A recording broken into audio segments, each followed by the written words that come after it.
What is up, guys? Welcome back to another video of Rainbow Six Siege. Today we'll be doing another video of how to use an operator. Today we will be talking about the operator mute on a defender side. So without further ado, let's get right into this video. What the hell are they doing out of position? I don't think anyone deserves to go out like... Crap, that's gotta be it. Anyone comes through that door, go, get over there. Big old crap. Son of a bitch, we're gonna take that round. Get down there. Hey, you want to... Wait. What do you mean everything? Is that the guys? Fuck. Wait, you see that? Get ready. The camera feed went down. Looks like you're dead.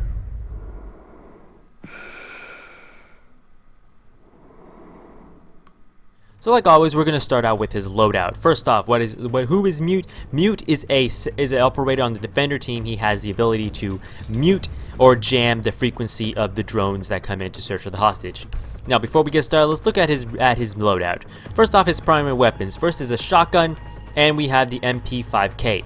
Now, the shotgun is a very strong gun when it comes to close range. But when it's doing with long range, you want to go for this gun here, the MP5K. Now, the best sights you want to have for defending is the reflex sights. Now, the reflex sights and the holographic sight. These are the best two sights you want to have when defending. Now, when it comes to these things, the suppressors, the barrels, you might want to get a suppressor when you're defending, depending on what you like. Like, from my personal experience, I prefer this barrel here. It doesn't reduce the damage. It doesn't do the muzzle flash. It kind of just gives it a more. It reduces the recoil on the weapon. That's pretty much all I want. But if you want to be someone who's more quiet, don't want to actually review your position to the enemy when you're shooting the enemy team, you might want to go for the suppressor, or you may not want the suppressor. You might just want the hidden flasher, which shoots the enemy, but you can't see where he's shooting from or where the fire is coming from. Now, for the red dot sight, you want to get the laser sight, which is a good thing when defending. For example, if someone's rushing in, you don't have time to quickly aim down your scopes, you can just use your laser sight to actually aim and just hip fire. And that's basically it for his guns loadouts. He also has his sidearm, which is one sidearm. You basically have the same options. The barrel, which the suppressed barrel also lowers the damage rate in it, but I feel like it's really no difference. I mean, you don't really the suppressor on the handgun, it doesn't really make a difference. I mean, you can't pull if someone's charging at you and you have to reload. You don't really need the suppressor, because usually when you use your secondary arm gun, it's usually at close range, so you don't really need a suppressor. They already know where you are. You can use a laser sight, which is a good idea when using a pistol, because you can actually, instead of aiming down your sights, you can just shoot it without aiming down your sights. Now for his gadgets, he has the ability of using either his deployable shield or his nitro cell. Now, in my personal experience, the nitro cell is the best thing you can have while playing as a mute. You have your mute charges, and then you have your nitro cell. If you have your nitro cell, you can place down your mute charge, and you can place your nitro cell somewhere near the area, so they don't know that it's in there. They destroy the mute charge, they breach in, you detonate it, and destroys any enemy players that are coming in through the door or through the stairs or whatever you place your nitro cell. Deployable shield is good if you want to actually stay behind some cover and not really rely on the chairs, the tables, the turnover tables that are in the room. You can have your deployable shield. Now, do be aware that deployable shields can be destroyed by grenades, all types of breach charges that are, like, for example, the cluster charge that can destroy the shield. Grenades can destroy the shields. Anything that essentially explodes will be able to destroy deployable shields. So one of the reasons why I don't use it is because if it gets destroyed and you're behind it, you're dead instantly. I rather prefer standing behind something I can move around quickly without having to worry about it being destroyed. Yes, tables can be destroyed, but you can actually tell when the table is going to be destroyed. It'll make this crackling sound, as with the deployable shield. It deflects bullets, but when someone throws a grenade at it, you won't be able to. You can hear the cling of the metal when the grenade hits it, but once it explodes, it's essentially, it destroys you all, because it's a metal material that just flies everywhere and destroys you.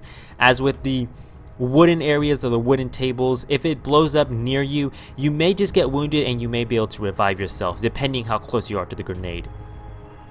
And that's basically all we have with the mute. I mean, that's basically all we have with his loadout. We talk about his loadout here. What is the best things here? For example, I mean, like I said, the best things to have is his MP5K, his pistol, and the nitro cell. So now let's go into a game and discuss a bit how to use mute properly. When you first spawn, we're playing hostage mode for this map. When you first spawn in, most people, when they're playing, they will have rook, and that rook will deploy the body armor. Now what most players do is they quickly run body armor. Oh, let's pick up the body armor. Yeah, we got the body armor. Woohoo! No. If you're mute, you quickly run, like for example we're in this room, you quickly run to the stairs, or for example you run down here. You place your mute charge that disables the drone down. The first thing you do when you spawn, you right away place it down. The second thing you do, you look at the doors, you look around, you put at the front of the door. Now you look around, make sure there's no like little holes where the drones can come in. If there's no holes, like in this room, there's no holes whatsoever, then once you place your mute charge, disruptor charge there, and your mute drone, whatever, there, you look around, you quickly, oh, there's an exit here. You quickly go here, and you place it down. Now you have about like 4 of these, so you can you have to strategically place them. You gotta actually look around carefully, and make sure there's nothing that you miss. For example, I have one here, I have one here, and I have one at that exit over there. Now we just now that there's, by this time the enemy team has already came in either through that room, or they're just coming down. They're coming through downstairs. Now the best thing to do, if they haven't yet found the hostage, the best thing to do is put another mute charge right here at the foot of the stairs. So if your drones are coming up, they get jammed here, and if they jump up and they try to keep on going, they get destroyed or muted right here. And if they do happen to make it over here, they have this. But just remember, when you place them at doors, always remember to barricade it right away after. Got the door! Because once they barricade it, like I said, the drones can actually jump. And if they jump, it's possible they can jump over this thing and make it inside and to see the hostage.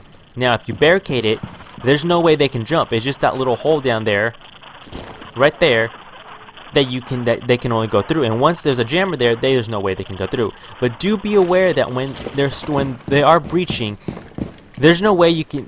This thing here just disrupts the drones. It doesn't disrupt the cameras or anything like that. Just the drones. Now the thing is, they can actually destroy it, like so, and then send their drones in. Now you gotta be aware of that, because when they send their drones in, they will spot you and they will know who you are. Now we're in a different room, and in this room there might be little holes where actually the drones can come in. For example, there's a door here, there's a door here, a door here, a door there, and stairs there. And as you can tell, there's a little hole right there where the drones can come in. And there's also, I believe that's the only one they have. Yep, that's the only one they have. So the first thing you want to do, you quickly spawn, usually spawn right here. And like always, they always put down the armor if they have an operator who has the ability to put down the armor. If not, you're gonna quickly, as fast as you can, run over here, place it right there. Now this is a main thing. If you do not place it right there and you just place it on the doors, they're still gonna find the hostage, because this is easy. Usually drones spawn somewhere in the vicinity of either there or on the other side over there, and they find this little hole. Now the second thing you want to do, once that is there, those drones will be disrupted. They're going to try to find a different route, which means the ones that are still out there are going to be coming up the stairs. Now you're going to quickly place one here, and at the same time quickly place one right here. Now that you have one left, it's very crucial that you place it in the right area. Now that you have one actually there, there's no way they can get in through here. So you don't have to worry about this door. What you do have to worry about is this door, this main door here. Don't worry about this door here, because if they can't get through there, there's no way they can get through there unless the operators come and shoot that thing and let the drones in, which I highly doubt it. But if they do go, there's no way they can go through there. So the main thing you want to do is place one. You want to first barricade this door. Then you don't want to place a disruptor right there. You want to kind of place it right in the middle of here. Right here in the middle. Because if they come through here, they're not going to notice, oh, there's a disruptor there, a jammer disruptor. They're going to quickly come and bam, their drones are useless. Then once that's done, you barricade this door. And like I said, he has a nitro cell. Now you're going to quickly, oh, this is also going to be barricaded as well. Make sure you barricade this door as well once you place that that jammer.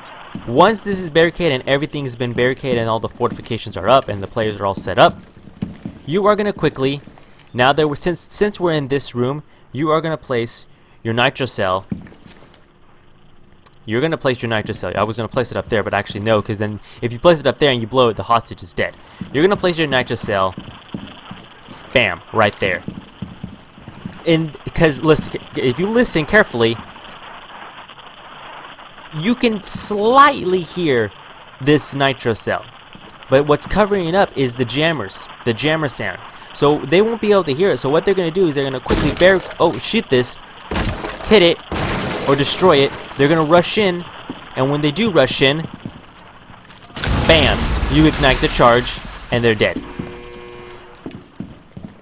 Another thing you can do while playing as a mute is after the timer has run out to set up the barricades and the defenses, once they're done sending in their drones and they haven't yet found the hostage, you can pick up your jammers and go and place them in front of these metal barricades. When this is done, you're basically going to be able to jam. You're basically going to be able to jam anyone who comes in from this angle and puts a breach charge.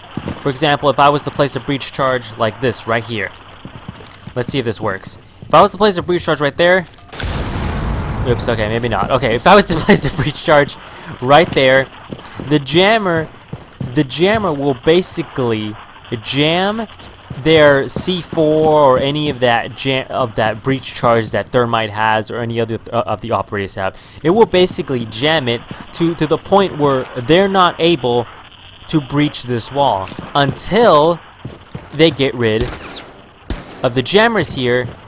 They will be able to breach this wall. So what you want to do is after they spawn their drones and after either they haven't found the hostage or maybe they found the hostage, either way, if they found the hostage or didn't find the hostage, after the spawning point, after the 10-second or the 25-second countdown, after that you want to quickly run, pick up your jammers and place them. Let's say there's two here. You want to place it in the middle, but if you do place it in the middle, it only has a certain amount of space, so you kind of want to place it one here and one there. Basically, you want to do this for all the barricades that have been set up, depending how many jammers you have. For example, we have only 4 jammers. But usually most of your jammers will sometimes go to the stairs, so you might have around 2 or 3 jammers left. So use them wisely and put them up against the barricades here, so you can actually jam their breach charges, and they won't be able to breach the here, and they will have to rush to the main door.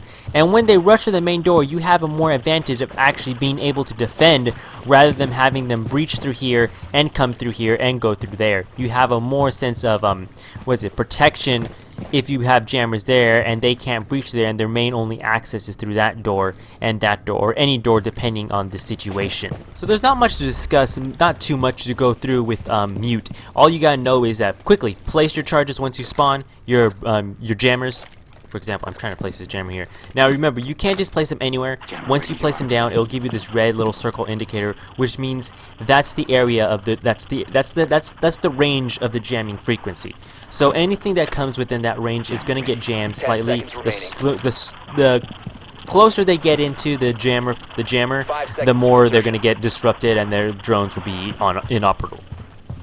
And like I said, there's not much to discuss on this operator. I mean, the only key things you need to know is when you spawn, quickly go to the doors, look around, scan your surroundings, make sure there's no little holes that they can actually come through. If they are, those are the first places you actually want to place a jammer frequency or disruptor.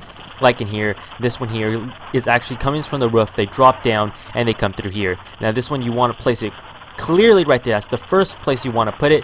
The section option is place it in the doors. You want to always place them near the doors, any doors. You don't want to place them out too far in the doors, because if they make it through there, then they can come through here. You want to place it one through there, one in this door, and maybe one here. And or for the last one you want to place, you have about 4 of them, so you also may want to place one here. And it's better if you place the last one up on the stairs, so when they're coming down the stairs, their drones get jammed and they can't see anything, and then you can destroy them. Also, another thing, remember, when you're placing down the jammers, always barricade them, because if you leave them like this, the drones can come, hop right over, bam, they find the hostage. Same thing with this side. It's a little bit different when they're coming through here. You kind of want to place it as close as possible. I kind of did it a bit far back, but right now it's fine. But anywhere far back, like about here, like right there, if you place it there, their drones can still come in slowly and then slide over here, or maybe jump across over there, and they found the hostage, depending on how well the players are. So just to remember the key things. When you spawn, place your things down here. Make sure you barricade the doors. Always make sure you barricade the doors when you place down these jammers. So yeah, guys, thank you all for watching. I know this was a short, quick operator video. Like I said, Mute doesn't have a lot of features. All he has is just his mute, his nitro cells, and his guns. But that's basically all. He doesn't have like some unique ability like thermite or the shields, or I mean, basically all you do is you quickly come down and place your charge. So thank you all for watching. Don't forget to rate, comment, also subscribe. Tune in next time for some more operator videos. There will be certain operators I will not be discussing due to the fact that some of them don't really need much in-depth review on them. You can kind of figure them out on their own. I will be doing a video on how to do the best recruit setup, which means that any new people who are coming to the game, they usually start as recruit. They don't get operators right away. They start as a recruit, and I'm going to show you what's the best equipment or best gear you can set yourself up using a recruit. So thank you all for watching. Peace out. Live long and prosper, and may the force be with you.